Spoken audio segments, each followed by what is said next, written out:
This month's Heritage Matters is also on a railway topic, as we've done previously, and here we are at the level crossing at Purfleet. Purfleet Station became very important in Victorian times, bringing visitors to Purfleet.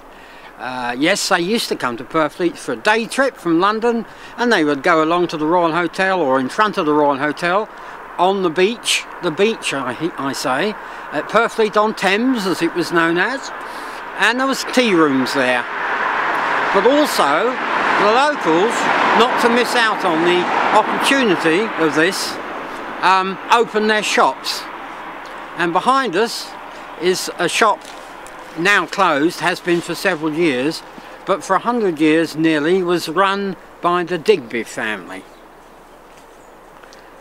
So, are the Digby family, are they still around in the borough? Well, I'm not sure. They did run a shop in Aveley for some while, but the Digbys that I've traced back so far were in this shop in 1906, and that run of Station Terrace there had been built just before then. So maybe they were the first occupants, I'm not sure. That theme that we had last year as well, about people coming up to Purfleet upon Thames, that must have been almost part of Victorian life. Victorian, Edwardian, it was a place to get out from the smoky London, and you got on a smoky train and you came down to Purfleet, which wasn't quite so smoky.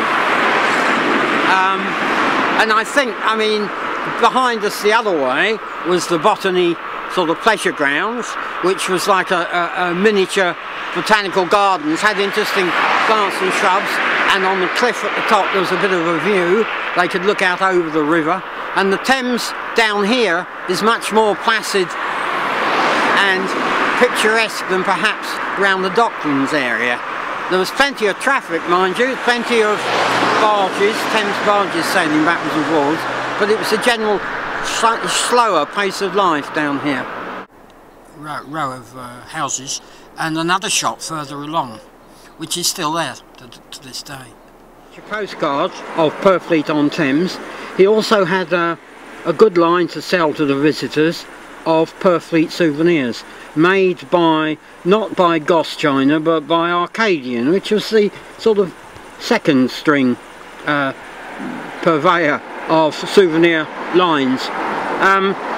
You will notice there is a large shell, and there is also the rather small candle holder, which is an anti-Zeppelin light. The idea being that everyone would have one of those with their candles in at home, and the little candle lights would not shine through the windows and attract Zeppelins.